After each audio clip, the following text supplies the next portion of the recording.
محترم بھائیوں اور پیاری بہنوں، ذرا ایک سنجیدہ سوال اپنے دل سے پوچھئے، کیا اسلام ہمیں زیادہ ناپاک رہنے کی اجازت دیتا ہے یا صفائی اور پاکیزگی ایمان کا حصہ ہے؟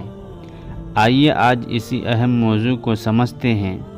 اسلام اور پاکیزگی۔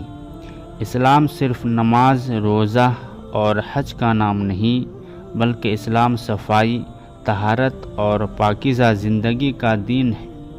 نبی کریم صلی اللہ علیہ وسلم نے فرمایا، الطہور شطر الایمان، یعنی پاکیزگی آدھا ایمان ہے۔ سوچئے، اگر پاکیزگی آدھا ایمان ہے تو ناپاک میں رہنا ایمان کے لیے کتنا خطرناک ہوگا۔ قرآن کیا کہتا ہے؟ اللہ تعالیٰ فرماتے ہیں، ان اللہ یحب التوابین ویحب المتطہرین۔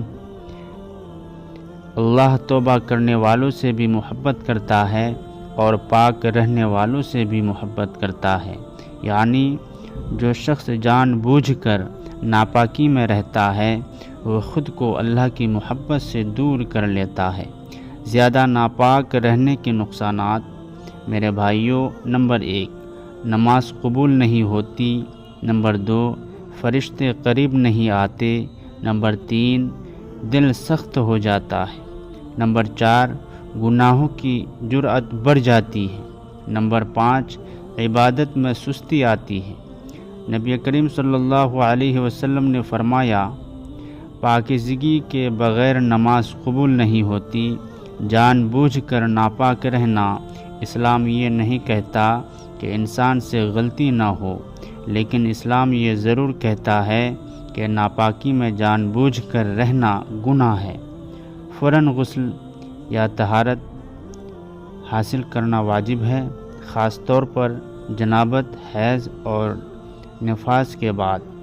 بلا وجہ تاخیر کرنا اسلام میں ناپسندیدہ اور گناہ کا سبب ہے۔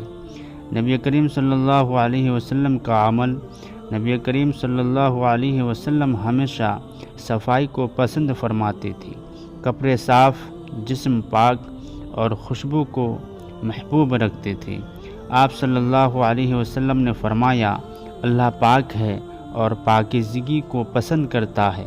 عملی نصیحت۔ میرے بھائیوں، نماز سے پہلے طہارت کا اہتمام کریں، غسل میں سستی نہ کریں، کپڑوں اور بدن کو صاف رکھیں، ناپاکی کو معمولی نہ سمجھیں، صفائی کو عبادت سمجھیں۔ آخری بات، یاد رکھیے، جو شخص جسم کو پاک رکھتا ہے، اللہ اس کے دل کو بھی پاک کر دیتا ہے، اور جو ناپاکی میں لاپرواہی کرتا ہے اس کی روح بھی آہستہ آہستہ کمزور ہو جاتی ہے۔